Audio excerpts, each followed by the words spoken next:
예, 이 시간에는 히브리서 11장 1절부터 2절까지 읽었습니다. 믿음에 대해서 네 번째 시간입니다. 자, 우리는 앞에서 3시간에 걸쳐서 믿음의 14가지 모습까지 살폈습니다. 믿음 대신에 들어갈 수 있는 단어 14개. 뭐라 그랬죠? 순종, 용기, 시선, 다루어짐, 신실, 눈에 보이는 것, 자기 발견, 자기 사랑, 삶, 하나님을 알고 나를 아는 것, 내가 깨지기 쉬운 존재라는 것을 아는 것, 거룩한 부담을 가지는 것, 약속어음, 신발을 벗는 것. 이렇게 말씀드렸습니다. 오늘은 15번째로 믿음은 하나님 앞에 여백을 내드리는 겁니다. 내가 다 아는 게 아니라 하나님 앞에 여백을 내드리는 거예요. 누가복음 24장 1절부터 3절까지 보겠습니다. 시작. 안식 후 첫날 새벽에 이 여자들이 그 준비한 향품을 가지고 무덤에 가서 돌이 무덤에서 굴려 옮겨진 것을 보고 들어가니 주 예수의 시체가 보이지 아니하더라. 우리가 잘 알다시피 예수님께서 십자가에 못 박혀 돌아가시고 무덤에 장사 지낸 지 3일 만에 부활하셨습니다. 그 3일째 되는 날 새벽에 예수님을 사랑하며 따르던 여인들이 예수님의 시신에 향품을 발라드리기 위해서 예수님의 무덤을 찾아갑니다. 당시 중동에서는 우리처럼 땅을 파고서 시신을 묻는 매장 문화가 아니에요. 여기는 동굴에다가 시신을 갖다가 안치합니다. 그래서 부자는 새 동굴에다가 안치하고 가난한 사람들은 동굴 하나에 여러 시신이 들어가는 데다가 안치하고 그럽니다. 그런데 갔더니 예수님의 무덤을 가로막은 돌이 굴려져서 열려 있는 거예요. 누가 열었을까 하고 들어가 봤더니 그 동굴 안에 안치되어 있던 예수님의 시신이 보이질 않아요. 여러분, 무덤이 왜 무덤입니까? 시신이 있으니까 무덤이에요. 시신이 없으면 무덤이 아닙니다. 자, 당연히 무덤에 있어야 될 시신이 없어요. 시신이 없다는 건 무슨 뜻입니까? 신비가 들어가 있는 거예요. 생명의 여백이 들어가 있는 거예요. 예수님께서 부활하셨기 때문에 그 안에 생명의 여백이 생긴 거예요. 신비의 여백이 생긴 거예요. 내가 부활하신 예수님을 믿는다는 건 무슨 뜻입니까? 내 안에 우리 예수님이 역사하실 수 있는 여백이 생긴 거예요. 여백이. 전에 말씀드렸는데 저는 이분 얘기가 참 좋아서 그냥 여러 번이라도 말씀드리고 싶어요. 현재 두바이 한인교회에서 목회하고 계시는 신철범 목사님이라고 계세요. 여러분 기독교 TV에 보면은 종종 설교를 들으실 수 있습니다. 이분 얘기를 한번 더 하려고 그래요. 지금 현재 100주년 기념교회를 담임하고 계시는 이재철 목사님께서 옛날에 주님의 교회를 개척하시고 목회를 하셨는데 이 주님의 교회에서 목회하시던 1992년에 어느 젊은 여인으로부터 편지 한 통을 받아요. 편지의 내용이 이런 내용입니다. 자기 남편은 신학교를 졸업하고 신대원을 졸업했어요. 그래서 두 사람이 결혼을 하고 우리 같이 하나님 앞에 하나님의 일을 좀 열심히 해보자. 이렇게 다짐을 하고 헌신하기로 약속을 했는데 첫 아이를 낳았는데 글쎄 첫 아이가 뇌성마비예요. 문제는 이 뇌성마비 아이 때문에 이 남편을 교역자로 받아주는 교회가 없어요. 이유가 뭡니까? 이겁니다. 주의 종이라면 마땅히 그 자식이 복을 받아야 되는데 뇌성마비를 가진 아이가 목회자의 집안에 태어났다. 어떻게 교회에서 사역할 수 있겠냐는 거예요. 성도들이 어떻게 보겠냐는 거예요. 그래서 이 부부가 사역지를 찾지 못하고 시리와 절망에 빠져 있었습니다. 그러던 중에 이재철 목사님이 쓰신, 우리도 책이 있는데 새신자반이라는 책을 보고 그 책에 이런 내용이 나와요. 요한이 젊은 나이에 예수님께서 요한에게 뭐라 그러죠? 어머니를 부탁합니다. 이 보라, 내 어머니다. 어머니 마리아를 부탁합니다. 그래가지고 요한이 그 예수님의 말씀에 순종해가지고 그 마리아를 갖다가 돌아가실 때까지 봉양을 하는데, 이 마리아가 장수를 해도 지나치게 장수를 했어요. 이 마리아가 소천했을 때는 이미 요한의 나이가 70이에요. 이 당시 70이면요, 노인도 상노인이에요. 이제 뭘 할 수가 없는 나이예요. 그래서 요한은 이제 다 끝났다, 내 인생은 다 끝났다 생각하는데, 그 나이에, 다 끝났다고 생각한 그 나이에 예수님께서 요한으로 하여금 요한복음도 쓰게 하시고 요한 1서, 요한 2서, 요한 3서, 요한계시록을 쓰게 하시는 거예요. 그 내용을 보고 이 목사님 부부가 소망을 가지게 된 거예요. 그렇구나. 하나님이 나를 포기하지 않으셨는데 내가 나를 포기하면 안 되겠구나. 소망을 가졌다는 거예요. 그래서 감사의 편지를 이재철 목사님에게 보낸 거예요. 감사합니다. 목사님이 쓰신 그 책을 보고 큰 소망을 얻었습니다. 자, 그랬는데 이재철 목사님이 그 편지를 받고 그 남편이 만나고 싶은 거예요. 그래서 연락을 해가지고 남편 좀 만나게 해달라고. 그래서 이재철 목사님이 그 남편을 만났습니다. 그래서 이재철 목사님이 물어보죠. 혹시 나랑 같이 일하실 의향이 있습니까? 그랬더니 이분이 대답하기를, 목사님, 정말 감사한 말씀인데요. 제가 요 몇 년 동안 계속 퇴짜를 맡다가 바로 며칠 전에 파트타임 자리를 얻었다는 거예요. 예. 이재철 목사님이 부르는 자리는 어떤 자리냐면 전임사역자예요. 여러분, 이 용어가 뭐냐면 전임사역자는요, 정직원 같은 거예요. 정직원. 파트타임은 아르바이트 같은 거예요.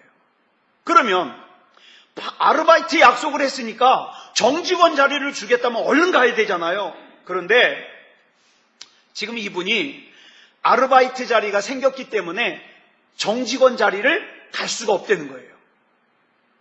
그 이유가 뭐냐?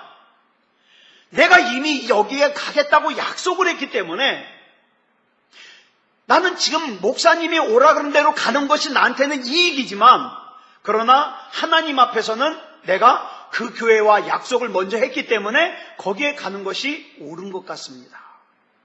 그래서 정중하게 거절을 하는 거예요. 이재철 목사님이, 이분이 더 좋은 거예요. 더 좋은 거예요.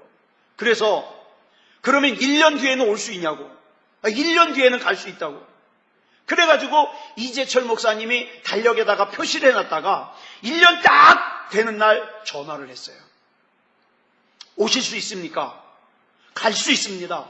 그래가지고 주님의 교회로 가가지고 3년 동안 같이 일을 하게 됩니다. 그리고 나서 3년 뒤에 이재철 목사님은 제네바 한인교회로 가시고, 이분은 거기서 3년을 더 일하시고 나선 안식년이 돼가지고 그만두셨어요. 자, 그런데 이재철 목사님이 제네바 한인교회에 있으면서 저 두바이 아시죠? 두바이. 예, 두바이에 있는 한인교회에서 초청을 받아가지고 부흥회를 2번 인도했어요. 왜냐하면 거기가 싸움박질이 나가지고 교회가 다 깨지게 생긴 거예요. 그래서 2번 거기 가서 부흥 집회를 하시고 나서 이 싸움박질 나던 교회가 하나가 됐어요. 하나가. 그래서 그 두바이 한인교회에서 이재철 목사님에게, 목사님, 우리 교회에 담임 목사님 한 분만 추천해 주십시오. 근데 이때의 두바이 한인교회는요, 굉장히 작은 교회였어요. 목사님 한 분만 추천해 주십시오.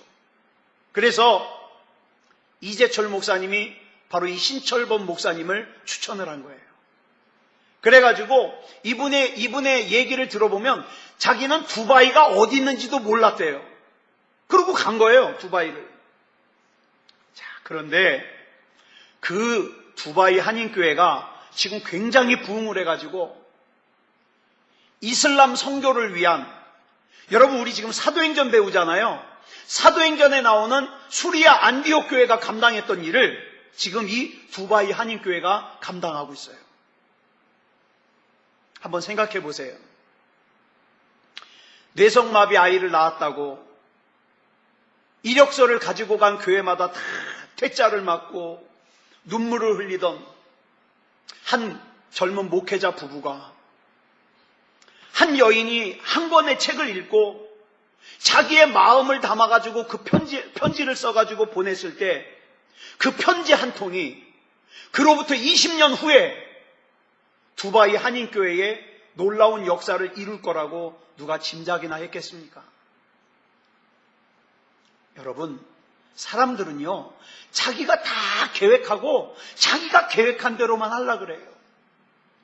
만약에 이 신철범 목사님 부부가 아무리 자기 머리로 치밀하게 계획을 세웠다 하더라도 그런 역사가 일어날 수 있습니까?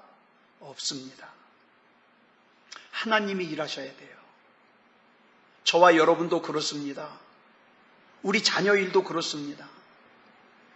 내가 아무리 꼼꼼하게 계획을 세워도 하나님의 일하시는 거 따라갈 수가 없어요. 그러면 어떡할까요? 내 삶의 여백을 하나님께 내드리는 것이 중요하지 않겠습니까? 주여 역사하시옵소서. 주님 일하시옵소서. 내드리는 거예요.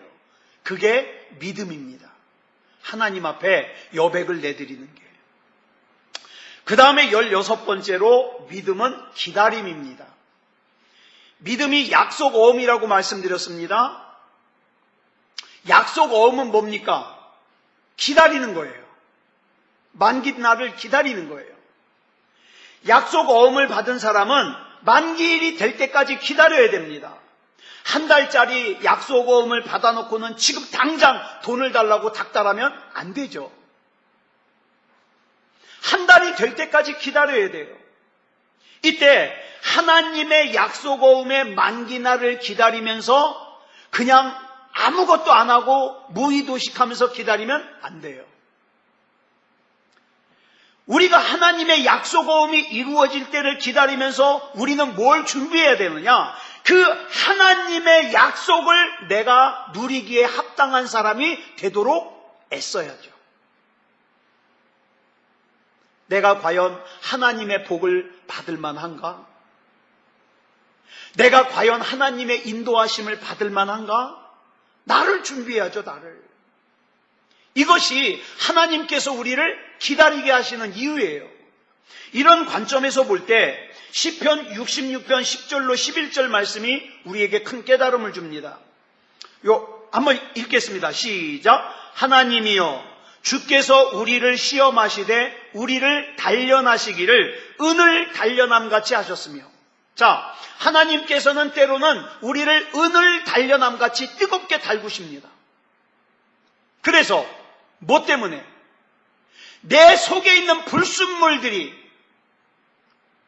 하나님께서 나에게 마음껏 복을 부어주셔도 내가 범죄하지 않고 교만하지 않고 딴 길로 가지 않을 정도로 내 안에 있는 불순물들을 다 뽑아낼 때까지 단련하셔요.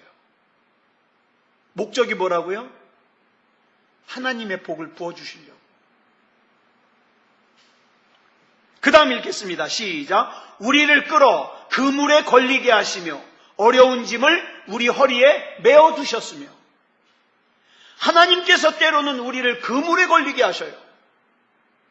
내가 예상치도 못했던 어려움을 만나게 하시고 난관을 만나게 하셔요. 왜? 어부가 바다에서 던진 그물에는 그 그물의 구멍보다 큰 물고기만 잡힙니다. 자, 구멍보다 작은 물고기는 그물 사이로 다 빠져나가요. 우리가 어부의 그물에서 빠져나가기 위해서는 어떻게 하는 방법밖에 없어요? 나를 작게 만드는 방법밖에 없어요. 작게. 여러분, 어떤 사람들이 시험에 들죠? 내가 큰 사람들이 시험 들어요. 내가 이런 대우를 받을 사람이 아닌데 내가 이런 취급을 받을 사람이 아닌데 이렇게 내가 지나치게 큰 사람들이 어떻게 해요? 그 물에 걸려버려요. 시험 들어요. 얼굴색이 변해요. 또 하나님께서는 우리의 허리에 무거운 짐을 매달아 두시기도 하십니다. 왜요? 여러분 그거 들어보셨어요? 막노동으로 하루 벌어 하루 먹고 사는 사람이 바람 피웠다는 얘기 들어보셨어요? 아니요. 힘든 사람은요, 그런 바람 피울 정신이 없어요. 시장 노점상에서 좌판에서 물건을 팔아가지고 하루 먹고 하루 사는 사람이 불륜을 저질렀다는 얘기 들어봤어요? 아니요. 거기 신경 쓸 틈이 없어요. 대개는 시간이 많고 여유 있는 사람들이 그런 탈선을 저질러요. 남자들도 그러잖아요. 돈 좀 많이 벌어놓고 여유가 있으니까 뭐합니까? 애인도 만들어 놓고 죄 짓는 거예요. 그래서 하나님께서는 우리 허리에다가 무거운 짐을 매달아 두시는 거예요. 그 이유는 저와 여러분은 절대로 하나님이 아니면 안 되는 존재로 살기를 원하시는 거예요. 기도하지 않고는 살 수 없는 존재. 하나님을 의지하지 않고는 살 수 없는 존재. 하나님께서는 저와 여러분이 그런 존재가 되길 원하시는 거예요. 그래서 그것이 믿음입니다. 그것이 믿음이에요. 기다리는 거. 하나님의 때에 하나님의 방법으로 하나님이 역사하실 것을 기다리는 거예요. 그 다음 17번째로 믿음은 자기 확장, 자기 성장입니다. 하나님의 약속어음을, 하나님의 약속의 말씀을 받아놓고 기다리는 가운데 우리는요, 무의도식하지 말고 놀고 먹지 말고 부지런히 뭐를 애써야 되느냐? 자기 확장, 자기 성장을 이루어야 돼요. 고린도전서 13장 11절을 보면 이런 말씀이 나와요. 같이 읽겠습니다. 시작. 내가 어렸을 때에는 말하는 것이 어린아이와 같고 깨닫는 것이 어린아이와 같고 생각하는 것이 어린아이와 같다가 장성한 사람이 되어서는 어린아이의 일을 버렸노라. 자, 그러면 이 말씀으로 봐가지고 성장한다는 게 뭡니까? 자기 확장한다는 게 뭐예요? 어린아이의 일을 버리는 거예요. 이게 성장이에요. 기도에 관하여, 여러분, 기도에 관하여 설교를 듣다 보니까 전혀 반대 의견을 말씀하시는 분들이 있어요. 여러분 잘 아시는 바와 같이 여의도 순복음교회 조용규 목사님은요, 이렇게 말씀하셔요. 기도할 때는 구체적으로 기도하래요. 예를 들어 배우자를 놓고 기도할 때에는 키는 몇이며 용모는 어떻게 생겼고 학벌은 어떻게 되고 직업은 뭐고 나이는 뭐고 이렇게 구체적으로 기도하래요. 종이에다가 적어놓고. 저도 한동안 또 그렇게 설교했어요. 기도는 그렇게 하는 거다. 근데 또 제가 존경하는 이재철 목사님은요, 그런 기도는 위험한 기도래요. 왜냐하면 하나님께서는요, 배우자든 자식이든 사람과 관해서는요, 완제품을 주시는 게 아니라 원석을 주신다는 거예요. 원석. 그러면서 그 사람이 살아가면서 하나님이 깎아가지고 뭘 만들어요? 귀금속을 만드는 거예요. 보석을 만드는 거예요. 그런데 내가 내 맘대로 구체적으로 뭐는 이렇고 뭐는 저렇고 이게 다 내가 정해버리면 하나님이 나에게 원석을 주셔도 그 가치를 모른다는 거죠. 자, 여러분 생각에는 어느 목사님이 맞는 것 같아요? 둘 다 옳습니다. 둘 다 옳아요. 문제는 뭡니까? 기도하자는 거예요. 기도하자. 우리는요, 예수 믿는 사람 중에서도 그런 사람 많아요. 자기 틀이 너무 강해요. 자기 틀이 너무 강해가지고 자기 틀에 들어오지 않거나 맞지 않잖아요? 그럼 막 얼굴을 붉혀가면서 정색을 해요. 틀렸다는 거예요. 틀린 게 아니에요. 다른 거예요. 예? 조용기 목사님하고 이재철 목사님도 누가 한 분이 틀린 게 아니에요. 다른 거예요. 다른 거. 그래서 여기서 확장되고 성장한다는 것은 무슨 뜻이냐면 내 어린아이의 일을 버리는 거예요. 어린아이들 싸울 때 왜 싸워요? 내가 오르니까 싸워요. 나만 오르니까. 그거 버리라는 거예요. 그거 버리라. 그 다음 18번째로 믿음은요, 선택입니다. 선택. 하나님 앞에서 날마다 자기 확장을 꾀하는 사람은요, 삶의 현장에서 매번 바른 선택을 합니다. 바른 선택. 자, 갈라디아서 1장 10절 말씀 보겠습니다. 시작. 이제 내가 사람들에게 좋게 하랴, 하나님께 좋게 하랴, 사람들에게 기쁨을 구하랴, 내가 지금까지 사람들의 기쁨을 구하였다면 그리스도의 종이 아니니라. 우리가 이 세상을 살아가는 궁극적인 목적이 뭐냐 이 말이에요. 무엇을 위해서예요? 사람을 위해서입니까? 하나님을 위해서입니까? 나만을 위해서입니까? 하나님의 영광을 위해서입니까?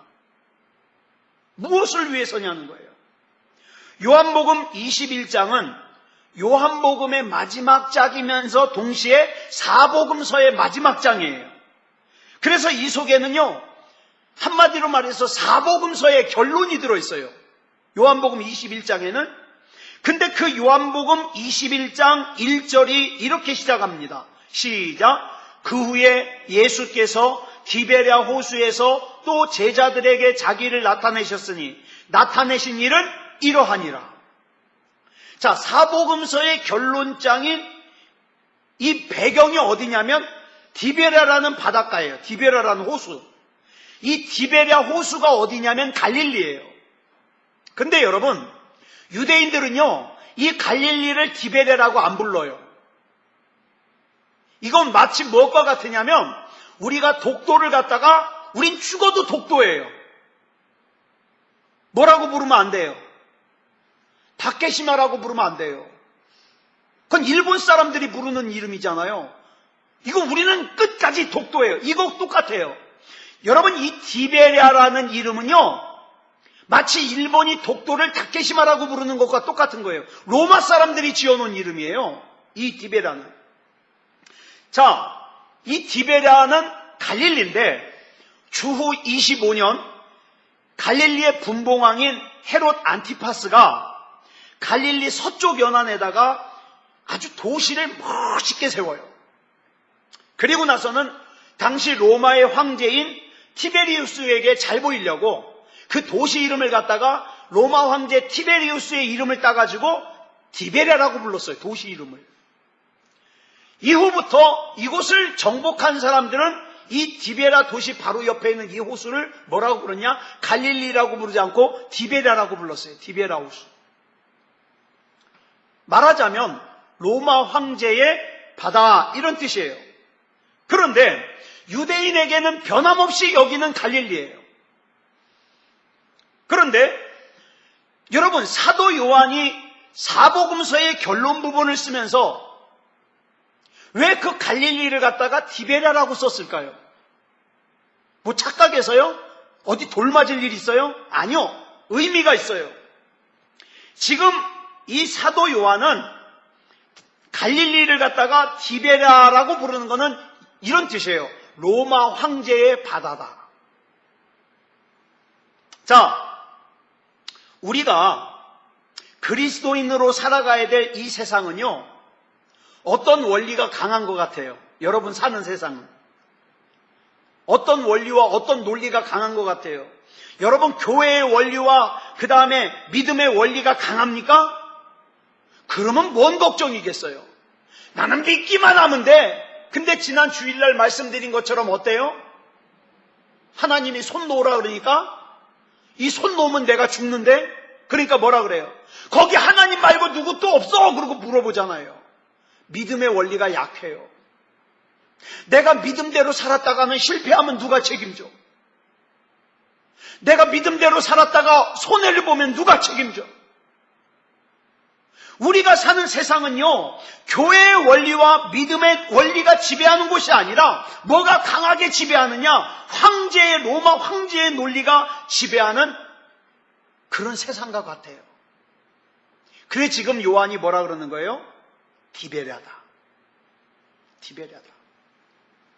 우리가 사는 이 세상은 욕망의 법칙이 난무해요.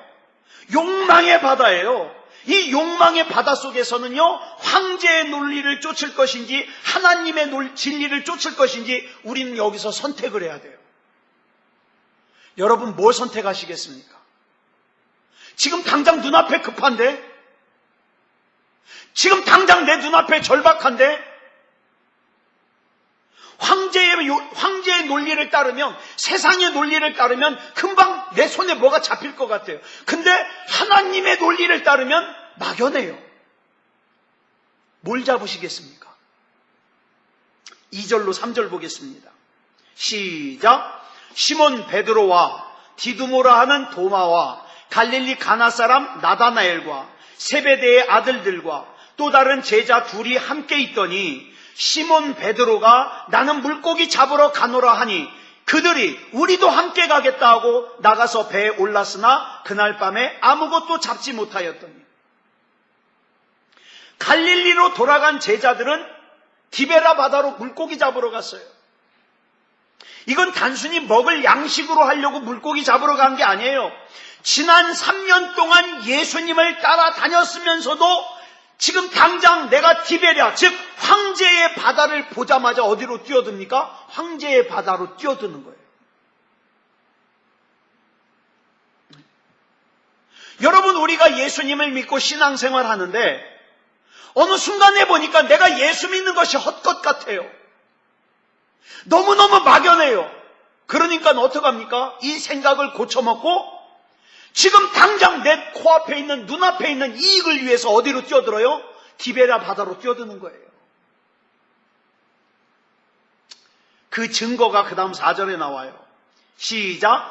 날이 새어갈 때에 예수께서 바닷가에 서셨으나 제자들이 예수이신 줄 알지 못하는지라. 여러분, 예수께서 바다에 서셨으나 과거형이에요. 무슨 뜻이에요? 이미 오래전부터 예수님이 거기 서 계신 거예요. 그런데 제자들이 예수님이신 줄 알지 못하는 현재형이에요. 제자들은 예수님을 못 알아보고 있어요. 뭐 때문에? 그 디베랴 호수에 황제의 논리에 푹 빠져 있어가지고 예수님을 못 알아봐요. 예수님이 지금 나에게 뭘 원하시는지, 예수님께서 지금 나를 왜 이런 상황까지 이끌어 주셨는지 몰라요. 그냥 당장 내가 힘들면 기분 나빠요.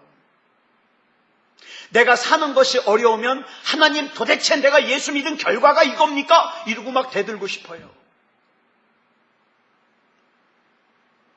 여러분, 우리가 예배를 드리는 시간은, 기도를 하는 시간은, 하나님 말씀을 읽는 시간은 내가 하나님을 선택하는 시간이에요. 하나님을 선택하는 시간. 그런데 우리는 많은 순간에 세상에 나가서 살 때에 하나님 선택에 관심이 별로 없어요. 그 예배드리면 다 끝난 것 같아요. 그리고 어떡합니까? 세상 사람들이 좋아하는 거 나도 눈이 뻘개서 좋아해요. 수단과 방법 가리지 않고 이것이 죄를 짓는 일인지 아닌지 그거 구분할 틈도 없이 어떡합니까? 세상 사람들과 똑같이 그 욕망의 바다에 뛰어들어가지고 예수님도 못 알아보고 물고기 잡는데 혈안이 돼 있다 이 말이에요.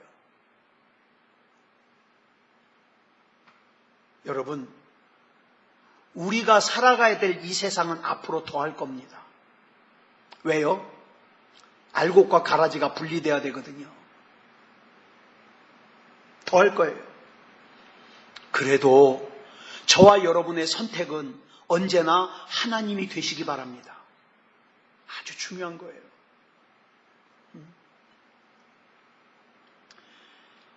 그래서 좋은 선택하는 게 믿음입니다. 그 다음 19번째로 믿음은 계산입니다. 바르게 선택하기 위해서는 바르게 계산할 줄 알아야 돼요. 마태복음 5장 19절 보겠습니다. 시작.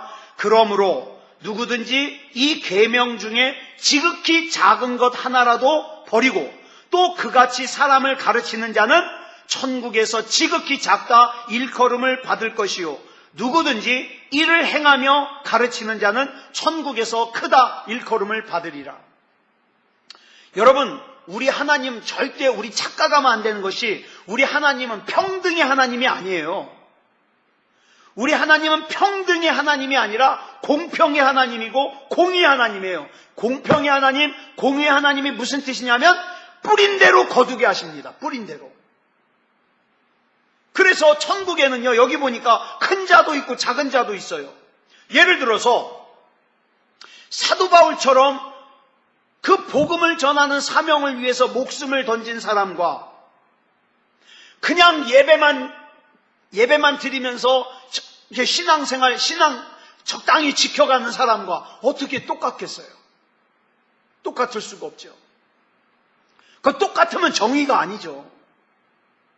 마태복음 6장 1절 보겠습니다. 시작. 사람에게 보이려고 그들 앞에서 너희 의를 행하지 않도록 주의하라. 그리하지 아니하면 하늘에 계신 너희 아버지께 상을 받지 못하느니라. 우리 하나님은요, 상 주시는 하나님이에요. 그러므로 우린 늘 계산해야 돼요. 지금 내가 한 이 선택이 하나님 나라에서 큰 선택인가 아니면 세상에서 큰 선택인가? 이걸 선택을 잘해야 돼요. 지금 내가 하는 이 선택은 세상 사람들은 아무도 몰라주지만 하나님께로부터 상 받을 선택인가? 아니면 세상 사람들은 박수 쳐주지만 하나님께는 아무런 의미가 없는 그런 선택인가? 이걸 잘 선택을 해야 돼요. 세상의 계산법이 뭡니까? 수단과 방법을 가리지 말고 내가 다른 사람보다 조금이라도 더 높아져야 된다. 내가 다른 사람보다 조금이라도 더 가져야 된다. 이게 세상의 계산법이에요. 근데 주님의 계산법은 그렇지 않아요. 남을 섬기기 위해서는 자기를 부인해야 돼요. 날마다 자기를 부인해야 돼요.